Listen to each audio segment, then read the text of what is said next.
ബലാത്സംഗ കേസിൽ റാപ്പർ വേടന് ഹൈക്കോടതി ജാമ്യം അനുവദിച്ചു. 9, 10 തീയതികളിൽ അന്വേഷണ ഉദ്യോഗസ്ഥർ മുന്നിൽ ഹാജരാകണമെന്ന് കോടതിയുടെ നിർദ്ദേശം. വിവാഹ വാഗ്ദാനം നൽകി പീഡിപ്പിച്ചുവെന്നാരോപിച്ച് യുവ ഡോക്ടർ നൽകിയ പരാതിയിലാണ് ഹൈക്കോടതി നടപടി. പ്രദീപ് ജോസഫ് വിവരങ്ങളുമായി ചേരുകയാണ്. പ്രദീപ്, എന്തൊക്കെ ഉപാധികളിന്മേൽ ജാമ്യം?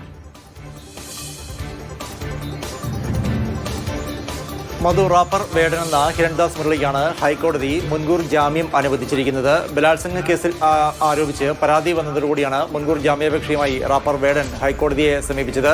ഒരു യുവ വനിതാ ഡോക്ടറാണ് വിവാഹ വാഗ്ദാനം നൽകി വേടൻ തന്നെ ബലാത്സംഗം ചെയ്തു എന്നുള്ള പരാതി നൽകിയിരുന്നത്. എന്നാൽ ആക്ഷേപങ്ങൾ കെട്ടിച്ചമച്ചതാണെന്നും തന്റെ ഭാവി നശിപ്പിക്കാൻ ഉദ്ദേശിച്ചിട്ടുള്ളത് മാത്രമാണ് എന്നുമായിരുന്നു വേടന്റെ മറുപടി എന്ന് പറയുന്നത്. അതേസമയം ഇത്തരം ഓരോ കേസിലും സാഹചര്യങ്ങൾ വ്യത്യസ്തമാകാറുണ്ട്. ഇവിടെ ഈ കേസിൽ മുൻകൂർ ജാമ്യം നിഷേധിച്ചാൽ അത് നീതി നിഷേധമാകും എന്നുള്ള വിലയിരുത്തലോട് കൂടിയാണ് വേടന് മുൻകൂർ ജാമ്യം അനുവദിച്ചിരിക്കുന്നത്. അതേസമയം ആവശ്യമെങ്കിൽ വേടനെ അന്വേഷണ ഉദ്യോഗസ്ഥന് ചോദ്യം ചെയ്ത ശേഷം അറസ്റ്റ് ചെയ്യാം. അറസ്റ്റ് ചെയ്യുകയാണെങ്കിൽ ജാമ്യത്തിൽ വിടണമെന്ന് ഹൈക്കോടതി നിർദ്ദേശിച്ചിട്ടുണ്ട്.